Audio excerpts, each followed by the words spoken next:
வணக்கம் ஃப்ரெண்ட்ஸ். சிறகடி காசை சீரியல்ல இன்னும் எபிசோட்ல என்ன நடக்குதுன்னு பார்க்கலாம் வாங்க. விஜயா ரோகிணிய நாள அற விட்டுட்டு போயிடுறாங்க. என்னையவே ஏமாத்திருக்கலன்னு மனோஜையும் வெளியே உட்கார வச்சுட்டு விஜயா உள்ளர போயிடுறாங்க. முத்து, மீனா, ரவி, ஸ்ருதி 4 பேரும் கிண்டல் பண்ணி சிரிச்சிட்டு இருக்காங்க கிச்சன்ல. நொந்து போய் ரூமுக்கு வர்ற மனோஜ் ரோகிணி கிட்ட நீ என்னை ஒண்ணுக்கு ஆகாதவன்னு சொல்லிட்டேல்லன்னு ரொம்ப வருத்தப்படுறாரு. நீ என்ன விட்டு கொடுத்துட்டல்லன்னு 2 பேரும் மாறி மாறி ஆர்கியூ பண்ணிட்டு இருக்காங்க. இந்த ஆர்கியூமெண்டால டென்ஷன் ஆகுற ரோகிணி, மனோஜ் இப்ப புரியுது. நான் சொன்ன அந்த ஒரு வார்த்தை உனக்கு பெருசா போச்சு. ஆனா உன் ஃபேமிலி முன்னாடி நான் அசிங்கப்பட்டது உனக்கு பெருசா தெரியல. என் வார்த்தை தான் உனக்கு பெருசா தெரியுது. ஆனா உனக்காக நான் எவ்வளவு செஞ்சிருக்கேன். அந்த முத்து உன்னை பேசும்போதெல்லாம் நான் உனக்காக எவ்வளவு சப்போர்ட் பண்ணியிருக்கேன். ஷோரூம்ல அந்த ஸ்ருதியோட அம்மா ஏசிய திருப்பி கொடுக்கும்போது நீ அவமானப்படக்கூடாதுன்னு என் தாலியை வித்து உனக்கு கொடுத்தேன். எங்கேயுமே யார்கிட்டயுமே நான் உன்னை விட்டு கொடுத்ததே இல்ல. ஆனா நீ உங்க அம்மா என்ன அடிக்கிறத வேடிக்கை பார்த்துக்கிட்டு இருக்க. இப்ப வந்துட்டு கூட நீ சாரி சொல்லுவேன்னு நினைச்சேன். ஆனா இப்ப கூட உன்னை பத்தி மட்டும்தான் யோசிக்கிறல்ல. போதும், நீ என்னை எந்த அளவுக்கு லவ் பண்றேன்னு நான் நல்லா தெரிஞ்சுக்கிட்டேன். அப்படிங்கிற ரோகிணி டக்குன்னு பேக் எடுத்து மாட்டிட்டு கிளம்புறாங்க. அவர் கைய புடிச்சுக்கிட்டு ரோகிணி எங்க போறேன்னு மனோஜ் கேக்குறாரு. எனக்குன்னு யாருமே இல்லாத இடத்துல நான் எதுக்கு இருக்கணும்? உன்னை நான் பேசுனது தப்புதான். நீ முட்டாள் இல்ல, பெரிய அறிவாளி. இன்னும் நிறைய படிச்சு வெளியில கட் அவுட் வச்சுக்கோ அப்படிங்கிற ரோகிணி கடகடன்னு வெளியே வந்து செருப்போடுற இடத்துல வந்து நின்னு மனோஜ் ஏதாவது சொல்லுவாரான்னு ரொம்ப நேரமா பாத்துட்டு இருக்காங்க. மனோஜ் அப்படியே அமைதியா நிக்க செருப்பு போட்டுட்டு கடகடன்னு போயிடுறாங்க. அவங்க போனதும் மனோஜ் வந்து எட்டி பாக்குறாரு. ரூம்குள்ள இருக்க விஜயா கிட்ட என்னதான் இருந்தாலும் நீ இப்படி பண்ணிருக்க கூடாதுன்னு அண்ணாமலை சொல்றாரு. நான் என்னங்க பண்ணேன்னு விஜயா கோபம் குறையாம கத்த, 1000 தான் இருந்தாலும் ரோகிணிய கை நீட்டி அடிக்கலாமா? இந்த வீட்டுக்கு வாழ வந்த மருமக அவ, எப்படி நீ அடிக்கலாம்? தப்பு இதுங்கிறாரு அண்ணாமலை. அப்ப அவ செஞ்சது மட்டும் சரியா? அவ பண்ணின தப்புக்கு நாம வேடிக்கை பார்த்துக்கிட்டு இருக்கணுமா? அவ செஞ்ச தப்புக்கு அவளுக்கு தண்டனை கொடுக்கணும்ல.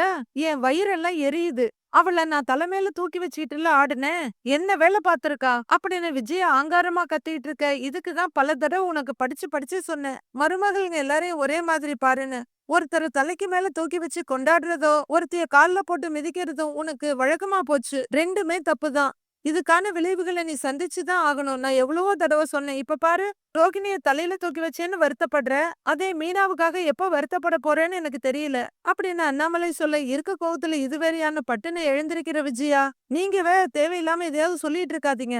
இந்த ரோகிணி எவ்வளவு பெரிய தப்பு பண்ணியிருக்கா, அதை கண்டிக்க கூடாதா? அன்னைக்கு மீனாவோட தம்பி பண்ண தப்புக்கு நான் கேஸ் கொடுத்ததுக்கு சரின்னு சொன்னீங்கல்ல, அதே மாதிரி தானே இதுவும் அப்படின்னு மீனா கேட்க, அதுல மீனாவோட தம்பி மட்டும்தான் சம்பந்தப்பட்டிருக்கான். மீனா மேல எந்த தப்பும் கிடையாது. ஆனா இந்த விஷயத்துல ரோகிணி மட்டும் சம்பந்தப்படல. மனோஜும் சேர்ந்துதான் தப்பு பண்ணியிருக்கான். அவனுக்கும் பங்கு இருக்குல்ல. அப்படி பார்த்தா அவனுக்கும் தானே தண்டனை கொடுக்கணும் அப்படின்னு அண்ணாமலை சொல்ல, இப்ப என்ன அவனை அடிக்க சொல்றீங்களா அப்படின்னு விஜயா கத்துறாங்க. 2 பேரும் சேர்ந்து பண்ண தப்புக்கு ஒருத்தரை மட்டும் தண்டிச்சா அது சரியா? இதுல கூட பாகுபாடுதான் பாக்குற. இப்போ உன் பையனை மட்டும் எதுவும் சொல்ல மாட்ட நீ அப்படின்னு அண்ணாமலை சொல்ல, ஐயோ மனோஜ் நல்லவன், அவனுக்கு எதுவும் தெரியாதுங்க. அவன் மனசுல கள்ளங்கபடம் கிடையாது அப்படின்னு விஜயா சொல்ல, யாருக்கு? அவனுக்கான நக்கலா கேக்குறாரு அண்ணாமலை. அத கூட புரிஞ்சுக்காம, ஆமா அவன் மனசுல எந்த கெட்ட எண்ணமும் கிடையாது அப்படின்னு விஜயா சொல்ல, அப்படிப்பட்டவன் நான் கல்யாண வீட்டுல நம்ம எல்லாரையும் ஏமாத்திட்டு 27 லட்சம் ரூபாய் எடுத்துட்டு ஓடுனானான்னு அண்ணாமலை கேட்க, அப்ப கூட மனோஜ் மேல தப்பு இல்லங்க. அந்த ஜீவா பொண்ணுதான் அவன் மனச மாத்தி அப்படியெல்லாம் பண்ண வச்சிருக்கா. இப்ப ரோகிணி பேச்ச கேட்டுக்கிட்டு அவ பண்ண தப்புக்கு இவன் துணை போயிருக்கான். அவன் கெட்டு போனது இந்த பொண்ணுங்களால தாங்க அப்படின்னு பயங்கரமா விஜயா முட்டு கொடுக்க, அப்ப அவனுக்கு சுய புத்தி இல்லன்னு சொல்ற அப்படின்னு அண்ணாமலை மடக்கிட, அடுத்து என்ன பேசுறதுன்னு தெரியாம நிக்கிறாங்க விஜயா. நீ சொல்றதும் சரிதான், அவனுக்கு பிரச்சனை பொண்ணுங்களாலதான். முதல்ல அந்த ஜீவா பிரச்சனையால அப்படி பண்ணினா, இப்ப ரோகிணியினால. அதுக்கெல்லாம் மூல காரணம் அப்படின்னு சொல்லிட்டு அண்ணாமலை பார்க்க விஜயா கூர்ந்து பார்த்துட்டு, சொல்லுங்க, ஏதோ சொல்ல வந்து நிறுத்திட்டீங்க அப்படின்னு கேட்க, உனக்கே புரிஞ்சிருக்கும் அப்படின்னு அண்ணாமலை முடிச்சிட, நான் காரணம் அதத்தானே சொல்ல வர்றீங்க, வேற யாரும் இங்க குத்தம் சொல்ல போறீங்க அப்படின்னு விஜயா நக்கல்லா கேக்குறாங்க. அவனுக்குன்னு நீ நிறைய செல்லம் கொடுத்து வளர்த்துட்ட. வந்த மருமகள்கள்ல மூத்த மருமக ஒசத்தியானவன்னு கொண்டாடின. இன்னொரு மருமகள மனுஷியா கூட நினைக்கல. அதே மாதிரி நம்ம மகன்கள்ல மனோஜ் தலைக்கு மேல தூக்கி வச்சுட்டு ஆடின. முத்துவ மகனா கூட நினைச்சதில்ல. இதெல்லாம் சேர்ந்துதான் இப்ப இந்த அளவுக்கு வந்து நிக்குது அப்படின்னு அண்ணாமலை சொல்றாரு. இப்ப என்ன, நான் கொண்டு வந்த மருமக தப்பு பண்ணிட்டா, நீங்க கொண்டு வந்தவ நல்லவள் ஆயிட்டாளா? அவளும் இங்க நிறைய தப்பு பண்ணியிருக்கா அப்படின்னு விஜயா ஆர்கியூ பண்ண, நான் என்ன சொல்ல வரேன்னு நீ புரிஞ்சுக்க தயாரா இல்ல. இப்பவும் மீனாவை குறை சொல்றதுலதான் உன் புத்தி இருக்கு. உன்கிட்ட பேசுறது ஏன் தப்புதான் அப்படிங்கிற அண்ணாமலை மொபைல்ல பாக்கெட்ட வச்சுட்டு நிக்க, மனோஜ் உள்ளாரு வந்து, அம்மா கொஞ்சம் இப்படி வாங்க அப்படின்னு 4 ஸ்டெப் தள்ளி கூட்டிட்டு போய், அம்மா ரோகிணி போயிட்டாமாங்கிறாரு. போயிட்டானா எங்க போனா அப்படின்னு விஜயா கேட்க, தெரியலமாங்கிறாரு மனோஜ். ஓ! அப்ப உன்கிட்ட சொல்லாமலே போயிட்டாளா? அப்படின்னு விஜயா கேட்டுட்டு இருக்க. இவ்வளவு தூரம் ஆனதுக்கு அப்புறம் எப்படி சொல்லிட்டு போவா? அப்படின்னு அண்ணாமலை கேக்குறாரு. என்னம்மா அவளுக்கு? அப்படின்னு விஜயா கேட்க, இல்லம்மா நான் அவளுக்கு சப்போர்ட் பண்ணலன்னு சொல்லி அழுதா. எல்லாரும் முன்னாடி நான் விட்டு கொடுத்தேன்னு சண்டை போட்டா. அப்படின்னு மனோஜ் சொல்ல, மனோஜ் மாதிரியே முட்டாள்தனமா இப்பவும் உன் மேலதான் தப்பு சொல்றாளா? அப்படின்னு விஜயா கேட்க, அவ பண்ணது நியாயம் தானே? இவ வாய மூடிட்டு தானே இருந்தா. ஏண்டா அவ போனாதான் அப்படியே போகட்டும்னு விட்டுருவியா? சமாதானப்படுத்த வேண்டாமான்னு அண்ணாமலை கேக்குறாரு. அப்பா அந்த முத்து பையன் என்ன பார்த்து கிண்டலா பேசிட்டு இருந்தான். அந்த கோவத்துல நான் போய் அவகிட்ட பேசினேன். அவ கிளம்பி போயிட்டான்னு மனோஜ் சொல்றாரு. எதையும் உருப்படியா செய்ய மாட்ட நீ. உடனே அவளுக்கு ஃபோன் பண்ணி எங்க இருக்கன்னு கேளு. அவள உடனே வீட்டுக்கு வர சொல்லு. இல்ல நீயே போய் கூட்டிட்டு வா போ. அப்படின்னு அண்ணாமலை சொல்ல சரிப்பான்னு மனோஜ் கிளம்ப. டேய் நில்லு. அதெல்லாம் நீ ஒண்ணும் போக வேண்டாம். எப்படி போனான்னு விஜயா கேட்க, வாச வழியாதாமான்னு கைய காட்டுறாரு மனோஜ். ஐயோ டேய் கையில என்ன எடுத்துட்டு போனா? பேக் எடுத்துட்டு போனாலா இல்ல பெரிய பொட்டியா தூக்கிட்டு போனாளா? அப்படின்னு விஜயா கேட்க, இல்லம்மா ஹேண்ட்பேக் மட்டும் தான் எடுத்துட்டு போனாங்கிறாரு மனோஜ். அப்ப அவளே வருவா விடு. அப்படின்னு விஜயா அசால்ட்டா சொல்ல, என்ன சொல்லி கொடுக்கற நீ? அந்த பொண்ணு கவலைப்பட்டு போயிருக்கா. அப்படியே விட்டுற முடியுமா? அப்படின்னு அண்ணாமலை கேக்குறாரு. வீட்டை விட்டு போறவளா இருந்தா பெட்டியோட போயிருப்பா. அவளே வருவா. நீ எங்கேயும் போகாதன்னு மனோஜ் கிட்ட சொல்றாங்க விஜயா. விஜயா இதெல்லாம் நல்லதுக்கு இல்லன்னு அண்ணாமலை சொல்ல, ஏங்க நீங்க தானே சொன்னீங்க ரொம்ப இடம் கொடுக்க கூடாதுன்னு. அப்படின்னு விஜயா ஏதோ அவர் பேச்ச தட்டாம கேக்குற மாதிரி சொல்ல, இப்பதான் என் பேச்சு கேட்க தோணுதா உனக்கு? செய்ய வேண்டிய நேரத்துல எதையும் செஞ்சிராத. எப்ப எதை செய்யணும்னு உனக்கு தெரியாது. இவனும் அப்படிதான் இருக்கான். இவனை போய் கூட்டிட்டு வர சொல்லுங்கிறாரு அண்ணாமலை. எல்லாம் எனக்கு தெரியுங்க. டேய் மனோஜ் நீ அவளுக்கு ஒரு போன் கூட பண்ணக்கூடாது தெரியுதா? அப்படின்னு விஜயா சொல்ல, எப்படியோ தொலைங்கன்ற மாதிரி அண்ணாமலை ரூமை விட்டு வெளியே போறாரு. மனோஜும் வெளியே போயிட விஜயா அப்படியே எரிச்சல்ல நின்னுட்டு இருக்காங்க. மடியில படுத்து அழுதுட்டு இருக்க கல்யாணிய, அழாத கல்யாணி, சரி ஏதாவது சாப்பிடுறியா? நான் ஏதாவது எடுத்துட்டு வரேன்னு சொல்றாங்க ரோகிணியோட அம்மா. வேண்டாமா, நீ எங்கேயும் போகாத, என் கூடவே இரு அப்படின்னு ரோகிணி அழுதுகிட்டே சொல்ல, சரி நீ அழாத. நான் கூட நீ அழுதுகிட்டு வந்து நின்னப்போ உன்னை பத்தின விஷயம் உன் வீட்டுக்கு தெரிஞ்சிருச்சோன்னு நினைச்சேன் அப்படின்னு அவங்க அம்மா சொல்ல, மடியில படுத்திருக்க ரோகிணி பட்டனை எழுந்து உட்கார்ந்துட்டு, இந்த விஷயம் தெரிஞ்சதுக்கே என்ன நடந்ததுன்னு பாத்தியில்ல அப்படின்னு ரோகிணி கேக்குறாங்க. இதுல தப்பு உன் மேல மட்டும் இல்ல கல்யாணி. உன் புருஷனும் சேர்ந்துதானே உண்மையை மறைச்சிருக்காரு. ஆனா பழி மொத்தமும் உன் மேல வந்துருச்சு பாத்தியா?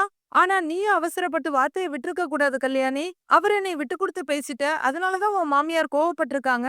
ஏன் கல்யாணி அவங்களுக்கு தான் மாப்பிள்ளை மேல பாசம் அதிகம்னு சொல்லியிருக்கியே. அவங்க 3 பிள்ளைங்கள்ல இவரு தானே அவங்களுக்கு ரொம்ப பிடிக்கும். நீ அவரை குறைச்சு பேசிட்ட. அதனாலதான் உன் மாமியார் இப்படி எல்லாம் பேசியிருக்காங்க அப்படின்னு அவங்க அம்மா சொல்ல, நான் ஒன்னும் தப்பாவே பேசலையேம்மா. அவன் வேலை இல்லாம பார்க்ல படுத்து தூங்கிட்டு இருந்தான். கிடைச்ச வேலையெல்லாம் விட்டுகிட்டு இருந்தான். அதனால தானே நான் இந்த ஐடியாவை சொன்னேன் அப்படின்னு ரோகிணி கேட்க, அதெல்லாம் சரிதாண்டி. ஆனா அவர் இந்த வீட்ல இந்த மாதிரி பண்ணதுல யாருக்கும் பெருசா ஆச்சரியம் இருந்திருக்காது. ஏன்னா இந்த மாதிரி அவர் நிறைய தப்பு பண்ணியிருக்காருன்னு நீ தானே சொல்லியிருக்கிற.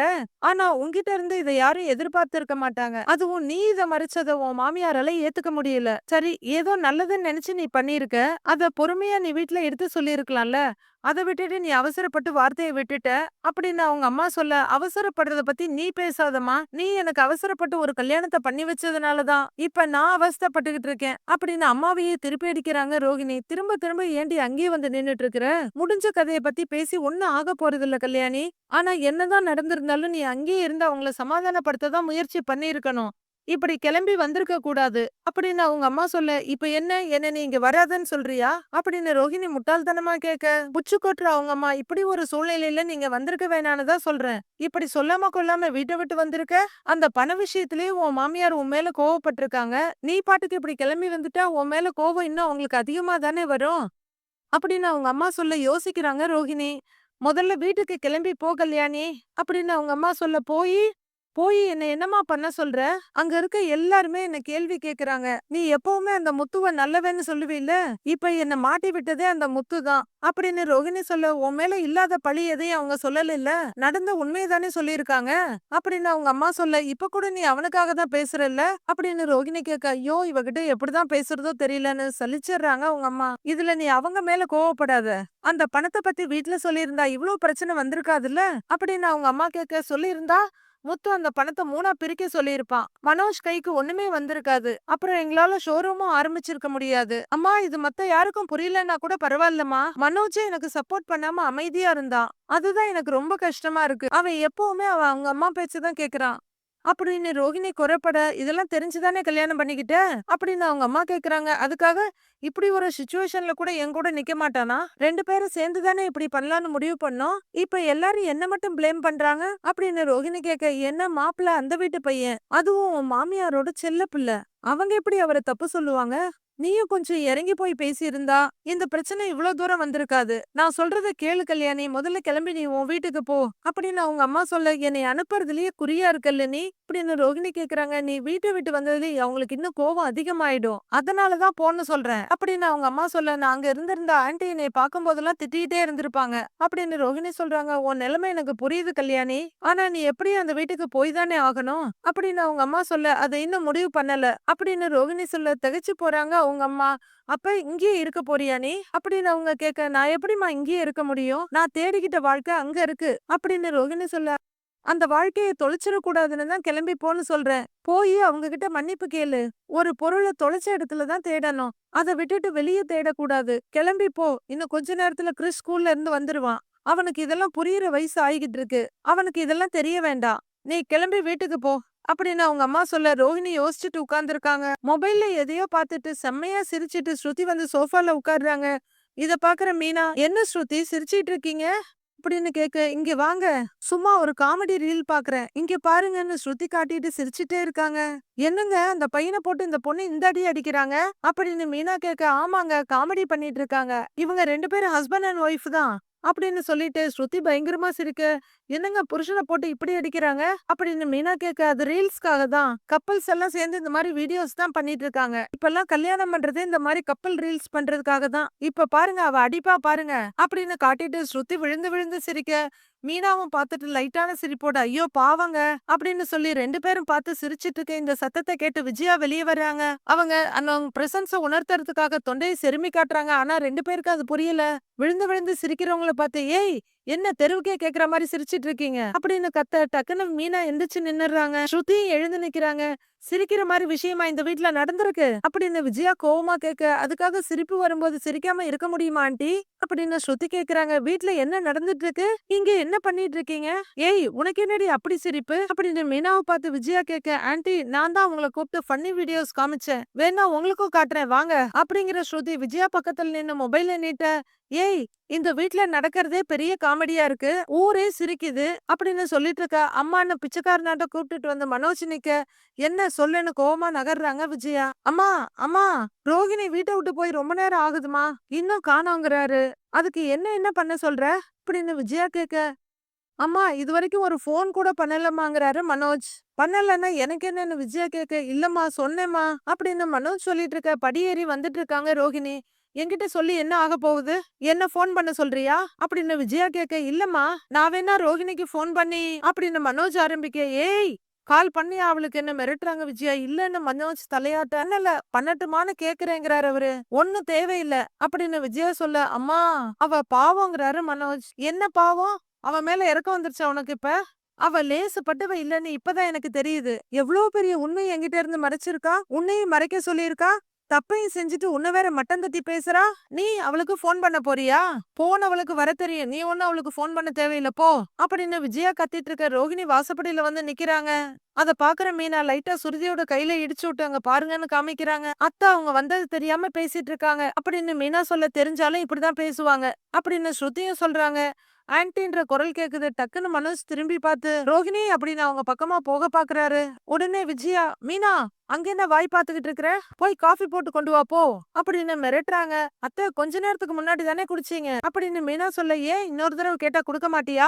உன் அம்மா வீட்ல இருந்தா பாலு காஃபி பொடி எல்லாம் எடுத்துட்டு வர அப்படின்னு விஜயா கத்த. இல்லத்த எப்பவும் தலைவலி வந்தாதான் 2வது காஃபி கேப்பீங்க, அதான் கேட்டேங்கிறாங்க மீனா. தலைவலி வந்ததுனாலதான் கேக்குறேன் போ அப்படின்னு அவங்க ரோகிணிய ஜாடையா சொல்லிட்டு உட்கார்ந்துக்கிறாங்க. மீனா வெளியே ஒரு கண்ணை வச்சுட்டு வேலையை பார்க்க ஆரம்பிக்கிறாங்க. ரோகிணி ஸ்லிப்பரை கழட்டிட்டு ரூம்குள்ள போக பாக்க ரோகிணின்னு கூப்பிட்டுக்கிட்டே மனோஜ் பின்னாடி போறாரு.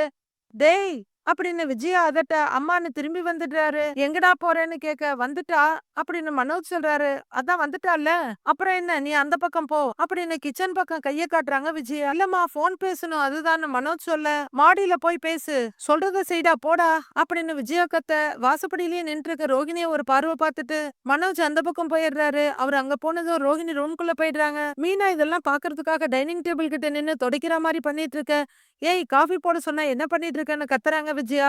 இதெல்லாம் எடுத்து வச்சுட்டு போய் போடுறேன் அத்த அப்படின்னு மீனா சொல்ல, சீக்கிரம் போட்டு என் ரூமுக்கு எடுத்துட்டு வா அப்படிங்கிற விஜயா வேகமா போய் ரூம்குள்ள கதவை சாத்திக்கிறாங்க. அவங்க போயிட்டாங்களான்னு மீனா எட்டி பார்க்க, மீனா இங்க வாங்க அப்படின்னு ஸ்ருதி கூப்பிட, ஸ்ருதியோட ரூம் வாசப்படிக்கு மீனா வந்து என்னங்கன்னு கேக்குறாங்க. இங்க என்ன நடக்குதுன்னு புரியுதா? மனோஜையும் ரோகிணியையும் பேசிக்க விடாம பண்றாங்க. அவங்கள பிரிச்சு வைக்க பாக்குறாங்கன்னு நினைக்கிறேன். இப்பல்லாம் அவங்க டிவி சீரியல் மாமியார் மாதிரி பிஹேவ் பண்றாங்க. நாமளும் கொஞ்சம் கேர்ஃபுல்லா இருக்கணும்னு ஸ்ருதி சொல்ல, நாமளான்னு மீனா கேக்குறாங்க. ஆமா, ரவிய நான் என் கண்ட்ரோல்ல வச்சிருக்கணும், முத்துவ நீங்க உங்க கண்ட்ரோல்ல வச்சிருக்கிற மாதிரி பாத்துக்கோங்கங்கறாங்க ஸ்ருதி. ஏங்கன்னு மீனா கேட்க, நமக்கும் நம்ம ஹஸ்பண்டுக்கும் நாளைக்கு சண்டை வந்துருச்சுன்னா இதே மாதிரி இவங்க பிரிக்கிற வேலையை தானே பாப்பாங்க. வெரி டேஞ்சரஸ் விமன் அப்படின்னு ஸ்ருதி சொல்ல, அத்தை கேட்டுற போறாங்கங்கறாங்க மீனா. கேக்கட்டும், நீங்க கேர்ஃபுல்லா இருங்க அப்படின்னு ஸ்ருதி சொல்ல, எனக்கு அந்த கவலை இல்லங்க, என்னையும் அவரையும் என்னைக்குமே அத்தைக்கு பிடிக்காது, நீங்க 2 பேரும் தான் ஜாக்கிரதையா இருக்கணும் அப்படின்னு மீனா சொல்ல, ரவி எல்லாம் இது மாதிரி அவங்க அம்மா பேச்ச கேட்கலாம் விட மாட்டேன், அவனும் அப்படியே மனோஜ் மாதிரி அவங்க அம்மா பேச்ச கேக்குறவனும் இல்ல, அப்படி இருந்தான்னா நான் அவனை விட்டுட்டு போய்கிட்டே இருப்பேன் அப்படிங்கிற ஸ்ருதி ரூமுக்குள்ள போயிட, வெளிய வந்து நிக்கிற ரோகிணிய பாத்துக்கிட்டு கிச்சனுக்குள்ள போயிடுறாங்க மீனா. இதுக்கு மேல இத தாங்க முடியாதுன்னு நினைக்கிற ரோகிணி விஜயாவோட ரூம் கதவை திறந்து உள்ளர வந்து, ஆன்ட்டி இப்பவும் சொல்றேன், இதெல்லாம் நான் மனோஜோட நல்லதுக்காக தான் பண்ணினேன், அது உங்க பார்வைக்கு தப்பா தெரியுது, எனக்கு வேற வழி இல்ல ஆன்ட்டி, அதனாலதான் இத பண்ணினேன் அப்படின்னு ரோகிணி சொல்ல, விஜயா முறைச்சு பாக்குறாங்க.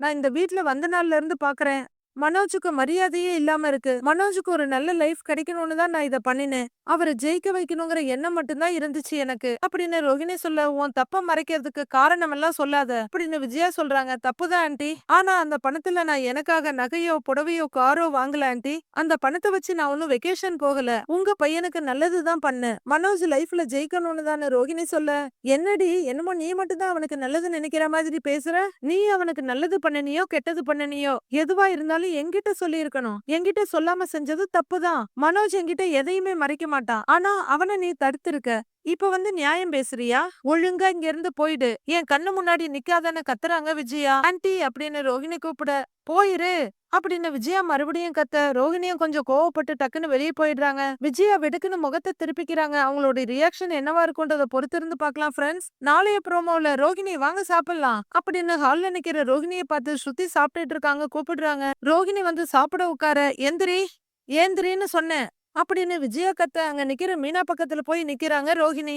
மனோஜ் ரோகிணிய பாத்துட்டு இருக்காரு. என்ன நடக்க போகுது, மீனா மாதிரி ரோகிணிய ஒரு அடிமையா மாத்த போறாங்களா விஜயான்றத பொறுத்திருந்து பார்க்கலாம் ஃப்ரெண்ட்ஸ்.